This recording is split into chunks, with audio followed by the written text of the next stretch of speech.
Tsaka hindi kukunin pagka hindi nakasako.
Kaya ako kasi tinabas to mga bro, itong puno ng champoy.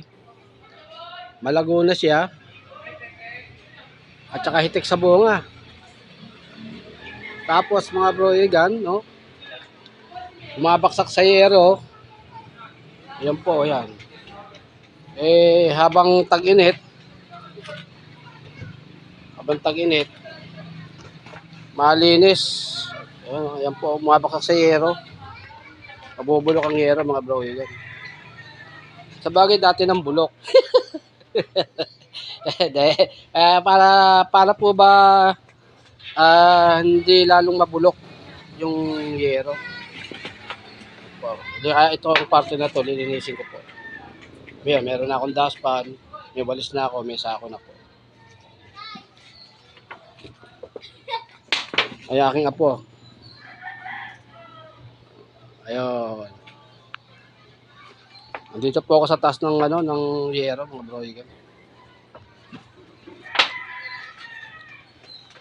Hitik po sa bunga ang aming champoy. Pero sa iba ang tawag dito makopa. Ang makopa po kasi yung buto nasa labas na kulay dilaw. Pero kawangis po din siya ng kawangis din siya ng makopa.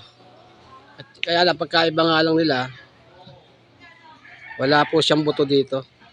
Kasi makopa po may buto dyan, nakaganon. Matikman niya. Tamis Tamis po.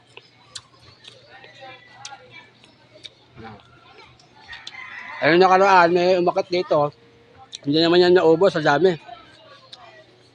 Isang plastic bag yung kinuha rito. Sabi ko kung kaya mong ubusin, ubusin mo na. Kung gusto mo, pati po nyo, buhatin mo na. De, joke lang. Joke lang po. Kasi pag bumamunga yan, mga bro, yun. Tamis ah.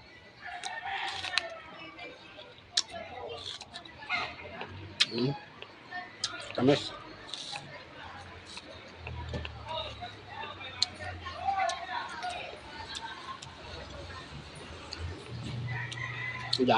Daming bumaktak sa iyo. Yan po.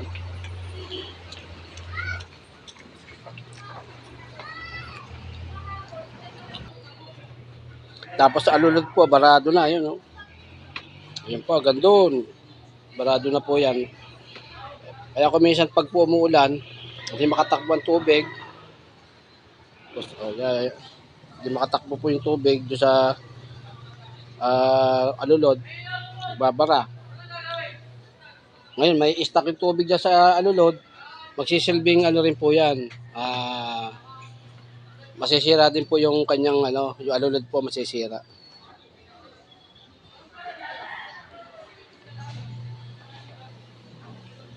Ay, lilinisin ko po yan mga bro, ikan, awalis. Kap ko muna mga bro, ikan. Ito po mga bro, ikan, may humingi po sa akin ng champoy. Ito, bibigyan po sa kanya sa plastic bag.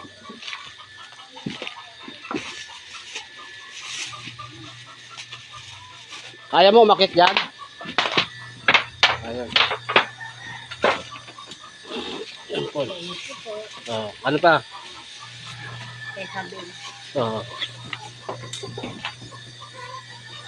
Sayang lang po nahuhulalaglag lang.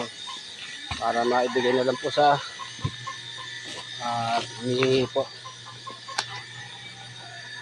Isang plastic pa po siya. Ayan, gusto po. Ayos na to? Oo, ayos po yan. Sige. Kaya lang din lang. Pagka diyan kumuha lang. Dahil pa naman yan. Binigyan ko po ng humingi po ng bunga po ng champoy.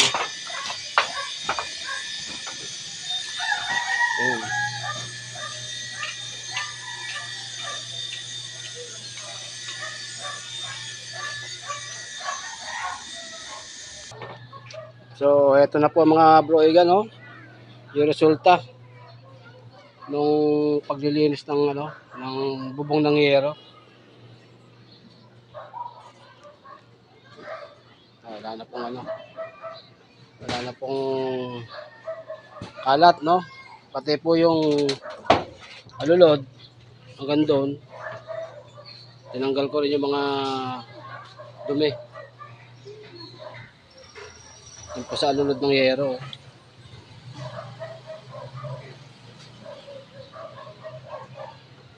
Kaya lang po itong yero hinahabol na yata ng pintura to mga bro higan.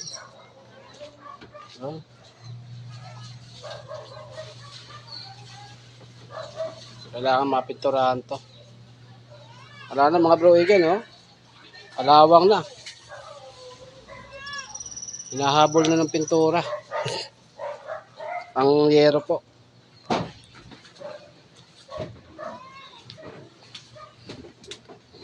Ayun yung mga binaba kong mga nakuha dito sa itaas ng yero. Tapos yung mga sanga ng puno ng champoy at tinabas ko po. Ito lang po tinabas ko yung nakakaano po sa yero. Sumasalo po ba na sanga sa yero.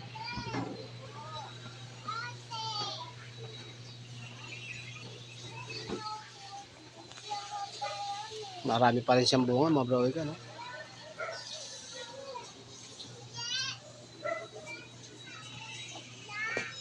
Marami pa rin siyang bunga.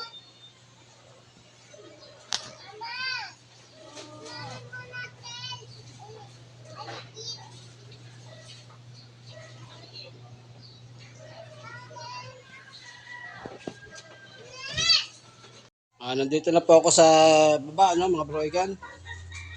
Binaba ko na yung mga dumi sa yero, mga sanga. Sige po mga broigan, hanggang dito na lang po aking video, happy trekkings po. Bye-bye po. God bless po. Thank you for watching. Bye-bye po.